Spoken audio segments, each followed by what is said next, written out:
For the last 5 years, I have been exploring the roots of our sustainability crises, from war to inequality to ecocide. And what I have found is that at the root of these issues is a belief in a limited sense of who we are, a belief that we are separate from the world and everything in it. So let me ask you again.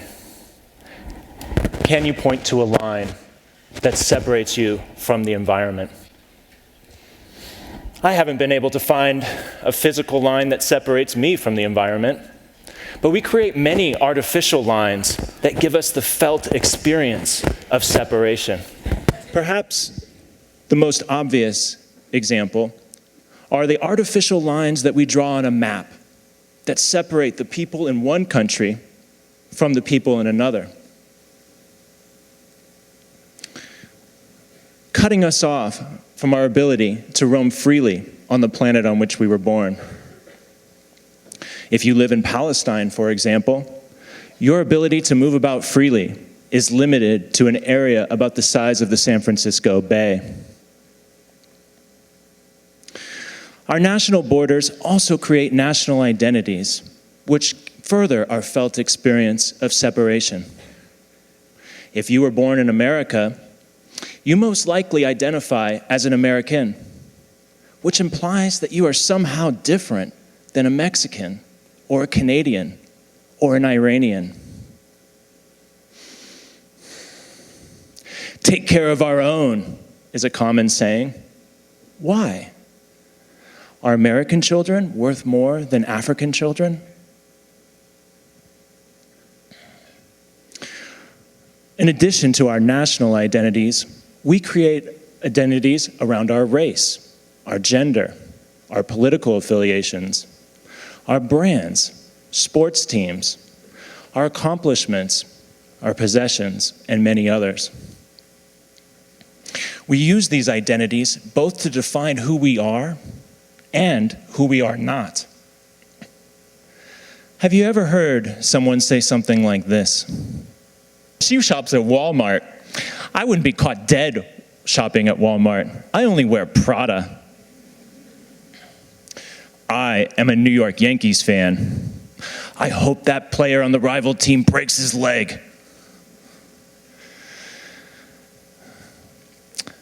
Christians are God's chosen people. All non-believers will go to hell. All of these identities are imaginary. They do not exist in the physical world. What about the property lines? What about the lines that we draw on a map to denote what part of the earth is yours and which part of the earth is mine? Property lines do not exist in the physical world.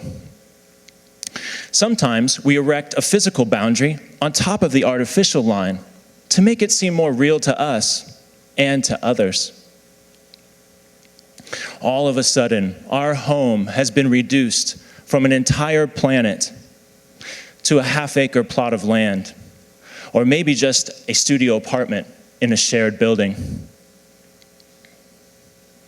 How do you feel when you're walking through the woods and you come across a sign that reads, "Private property, no trespassing, keep out"? Do you feel connected or separate in that moment? Not only do many of us feel disconnected from the world, but we also feel disconnected from ourselves. Many of us have been conditioned away from our own intuitive knowing through a system of external rewards and punishments through the schooling process. How many of the worst human atrocities are a result of people disregarding their own intuition about what is right and what is wrong?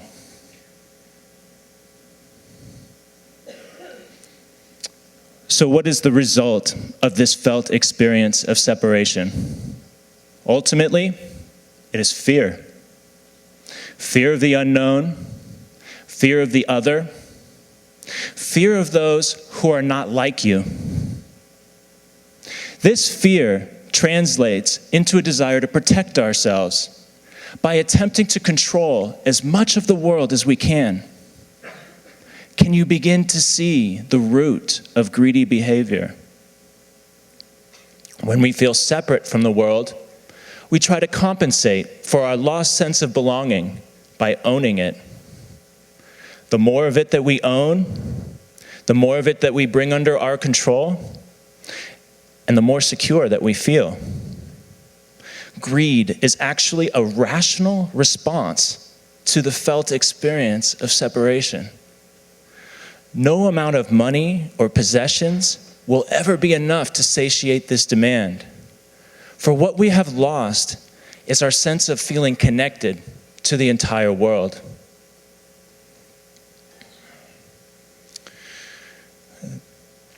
This belief or story of separation is not grounded in physical reality.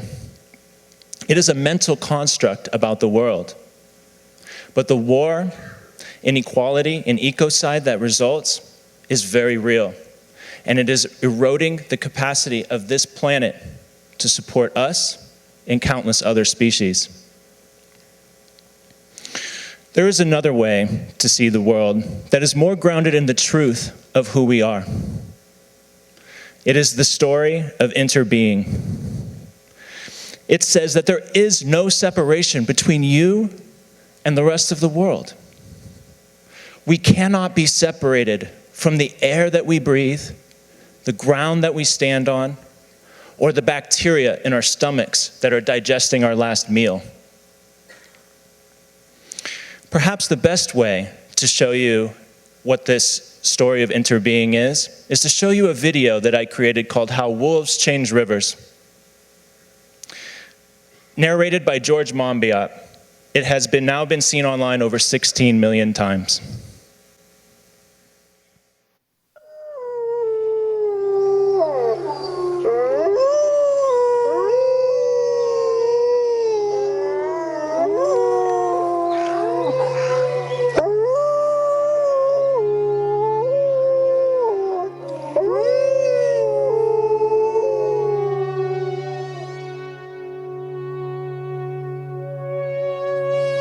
One of the most exciting scientific findings of the past half-century has been the discovery of widespread trophic cascades. A trophic cascade is an ecological process which starts at the top of the food chain and tumbles all the way down to the bottom.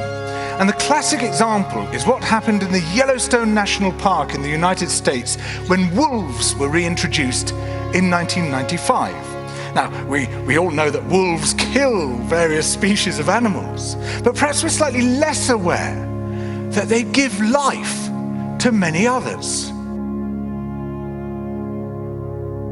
Before the wolves turned up, they'd been absent for 70 years, that the numbers of deer, because there was nothing to hunt them, had built up in the Yellowstone Park, and despite efforts by humans to control them, they'd managed to reduce much of the vegetation there to almost nothing. They'd just grazed it away. But as soon as the wolves arrived, even though they were few in number, they started to have the most remarkable effects. First, of course, they killed some of the deer, but that wasn't the major thing. Much more significantly, they radically changed the behavior of the deer. The deer started avoiding certain parts of the park, the places where they could be trapped most easily, particularly the valleys and the gorges. And immediately those places started to regenerate. In some areas, the height of the trees quintupled in just 6 years. Bare valley sides quickly became forests of aspen and willow and cottonwood. And as soon as that happened, the birds started moving in. The number of songbirds, of migratory birds, started to increase greatly. The number of beavers started to increase because beavers like to eat the trees. And beavers, like wolves, are ecosystem engineers. They create niches for other species. And the dams they built in the rivers provided habitats for otters and muskrats and ducks and fish and reptiles and amphibians. The wolves killed coyotes And as a result of that, the number of rabbits and mice began to rise, which meant more hawks, more weasels, more foxes, more badgers. Ravens and bald eagles came down to feed on the carrion that the wolves had left. Bears fed on it too, and their population began to rise as well, partly also because there were more berries growing on the regenerating shrubs. And the bears reinforced the impact of the wolves by killing some of the calves of the deer. But here's where it gets really interesting. The wolves changed the behavior of the rivers. They began to meander less. There was less erosion. The channels narrowed, more pools formed, more riffle sections, all of which were great for wildlife habitats. The rivers changed in response to the wolves. And the reason was that the regenerating forests stabilized the banks so that they collapsed less often, so that the rivers became more fixed in their course. Similarly, by driving the deer out of some places and the vegetation recovering on the valley sides, there was less soil erosion because the vegetation stabilized that as well. So the wolves, small in number, transformed not just the ecosystem of the Yellowstone National Park, this huge area of land, but also its physical geography.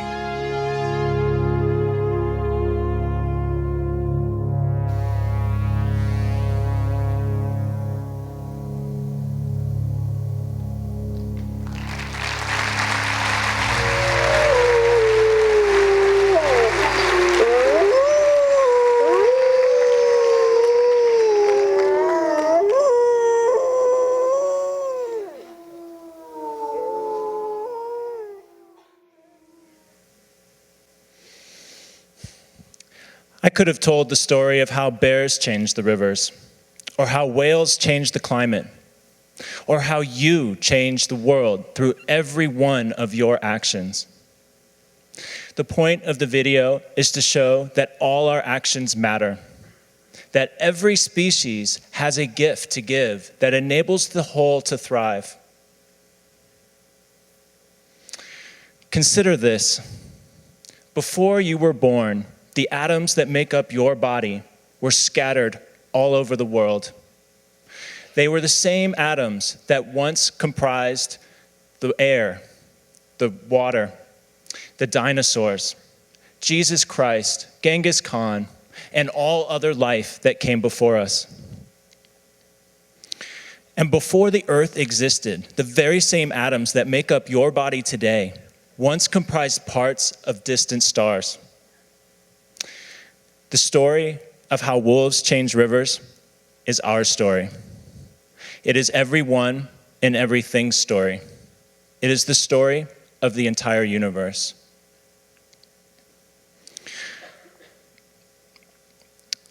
What happens when you strip away all of the identities that have been assigned to you, or that you have assigned to yourself? What's left? Underneath all our thoughts and beliefs about who we are, there is a thinking, breathing, emotional being that is having an experience in this world. I will submit to you that this being is the real you, the being that cannot be separated from its environment. Our entire existence is relational. You cannot define who I am without at the same time defining the rest of the universe of which I am a part. The belief or story of separation is not grounded in physical reality. It is a mental construct. But the behavior that emanates from this story is very real and all around for us to see. Can you begin to see how the only way that we can turn forests into wastelands, the only way that we can drop bombs on children, the only way we can treat our fellow animals in inhumane ways is if we see ourselves as separate from them? We must recognize our ability to tell a new story that is more grounded in the truth of who we are and where we want to go. So what does the story of interbeing look like? What does a world based on the story of interbeing look like?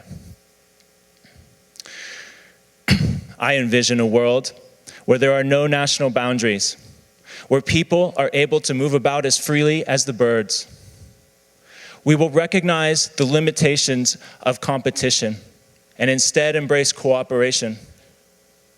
Scarcity is revealed to be an illusion as we begin to share in the abundance that the earth offers.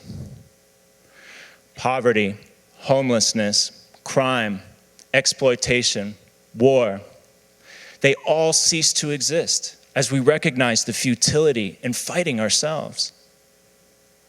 I see a world where children are able to pursue their own learning paths, guided by their own intuition and natural gifts, towards their purpose, which can change at any time. Our role as a human species is to create the conditions for all of life to thrive, and creating as a byproduct an abundant bounty for all of life to share. We will cease asking the question, is this connected? And instead ask the question, how is this connected? Most importantly, the driving force of fear that stems from our limited identities and creates the world around us today will be replaced by the driving force of love, in which we all recognize our connection to all that is. Albert Einstein once said, "We cannot solve our problems with the same thinking we used when we created them. To solve the problems that have long plagued human society, we simply must act from the understanding that there is no separation. We are all earthlings." When we change the way we think about who we are, we literally are changing the world. I believe that this is the new kind of thinking that is needed if we are to live together peacefully and sustainably with the vast diversity of life's expressions on this amazing planet that we all call home. Thank you.